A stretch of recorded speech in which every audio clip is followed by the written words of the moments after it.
Hello friends, আজকে আমি চলে আসছি ঢাকার খুব কাছে অবস্থিত বসন্ত বিলাস রিসোর্ট অ্যান্ড রেস্টুরেন্টে। সো আজকে আমি আপনাদেরকে এই বসন্ত বিলাস রিসোর্টটি সম্পূর্ণ ঘুরে দেখাবো। এটি অবস্থিত নারায়ণগঞ্জ তারাবো বিশ্ব রোডের পাশে। যাত্রামোড়া বাস স্টপেজ নেমে সেখান থেকে রিক্সা করে খুব সহজেই বসন্ত বিলাস চলে আসা যায়।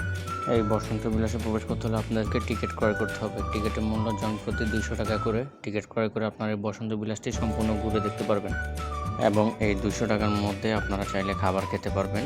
সেক্ষেত্রে খাবার বিলের সাথে এই 200 টাকা কেটে নেওয়া হবে। ধরুন আপনারা যদি 400 টাকার খাবার খান, সেক্ষেত্রে আপনার টিকিটের যে 200 টাকা সেটা বাদ দিয়ে বাকি 200 টাকা বিল দিতে হবে।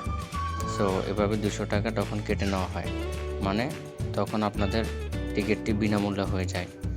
এরপর আপনারা এখানে বোট রাইডিং করতে পারবেন, খেলাধুলা করতে পারবেন, সুইমিং পুলে গোসল করতে পারবেন। সেক্ষেত্রে আপনাদের একটা আলাদা কস্ট দিতে হবে। সেই জন্য আপনাদেরকে খরচ পড়বে নৌকা চালানোর জন্য জনপ্রতি 50 টাকা করে এবং সুইমিং পুলে জনপ্রতি 200 টাকা করে।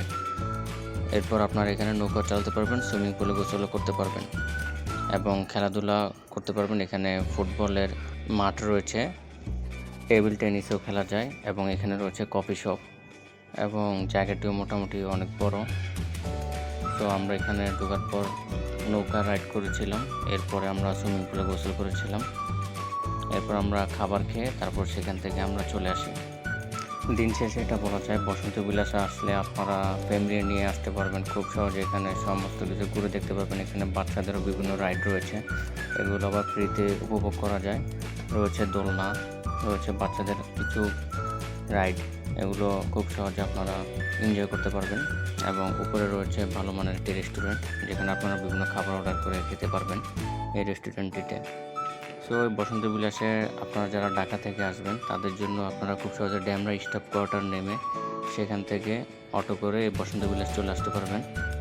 এবং যারা ঢাকার বাইরে থেকে আসবেন তারা খুব সহজে যে কোনো বাসে করে নারায়ণগঞ্জ কাশপুর এসে নামবেন। কাশপুর থেকে রিক্সা করে খুব সহজে বসন্ত বিলাস চলে আসতে পারবেন। সো এই হচ্ছে আমার বসন্ত বিলাস ভ্রমণের অভিজ্ঞতা।